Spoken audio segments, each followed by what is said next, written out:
As you know my story, I met someone when I was 25 years old. His name was Earl Schoaf, who dropped into my life at an extraordinary time. So key phrase, timing has a lot to do with it, and who knows part of the mystery of time, the timing. Part of the timing one I just had that experience that I've shared in other seminars when the Girl Scout knocked on my door. And I walked to the door, and she gives me the big pitch on the Girl Scout cookies, best organization in the world for girls. Got several flavors, time to buy the cookies, only $2. And with a big smile, she very politely asked me to buy. No problem, I wanted to buy.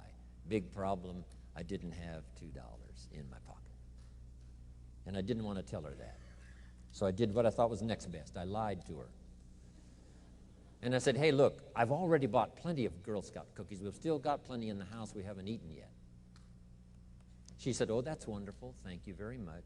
And she leaves. When she leaves, I say to myself, I don't want to live like this anymore. I mean, how low can you get lying to a Girl Scout? I mean, that's low down. I told myself that day, this will never happen to me again. One of those experiences. It's called like life-changing. I said, I'm going to search till I find better opportunities so my pocket won't be empty and the bank account won't be empty, and I won't be so far behind on my promises to my family. And it was shortly after that I meet Earl Schoaf, who taught me how to be wealthy, who taught me how to change my life. So who knows what the connection is, right? Someone says when the student is ready, the teacher will appear. You know, I don't know all the mystery of that. But anyway, it seems like some of those things uniquely happen. But it was Mr. Schoaf over a 5-year period before he died at age 49 who taught me some extraordinarily simple things. He only went to the 9th grade in school, never finished high school, never went to college, never went to university. So he put his ideas and his experiences in very simple language, which I think for me, you know, a kid from the farms of Idaho, that simplicity was so important. Because if it would have been technical, I'd have missed it. If it would have been mystic, I would have, backed away. But it was just basic, blunt, ABC, familiar stuff that I hadn't thought of before. And he did start to remind me, and those ideas changed my life. Mr. Schoaf was the one when I said, this is all they pay. He said, you've been working 6 years, Mr. Rohn, how come you're not doing better? And I said, this is all the company pays.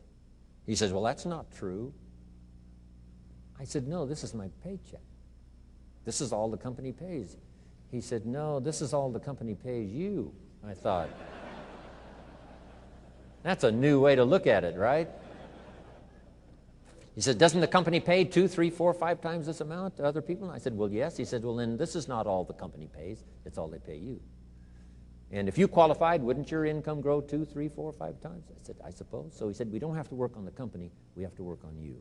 See, that was the beginning of what he called the phrase personal development. I told him things cost too much. He said, no, you can't afford them. I thought, well, that's a new concept. I hadn't thought about that. We put some of the valuable things on the high shelf, so you can't get to them until you qualify. If you want the things on the higher shelf, you got to stand on the books you read. Every book you read, you get to stand a little higher so you can get the things on the higher shelf.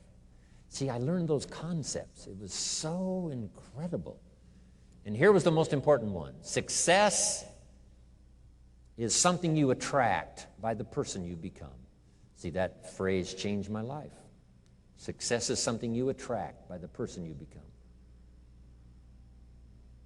Success is not something you pursue. It's like chasing a butterfly. You can't quite catch it.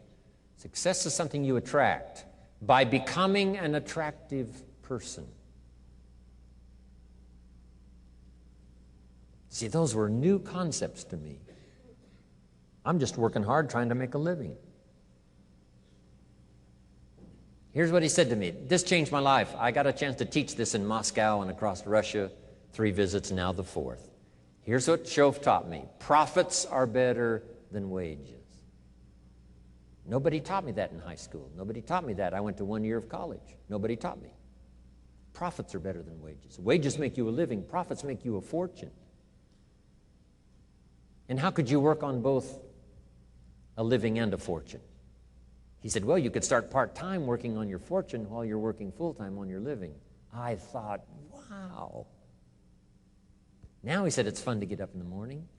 Not just getting up, go to work to pay the rent, but to get up to go to work to make a fortune. First, to make a living for my family. Second, to make a fortune.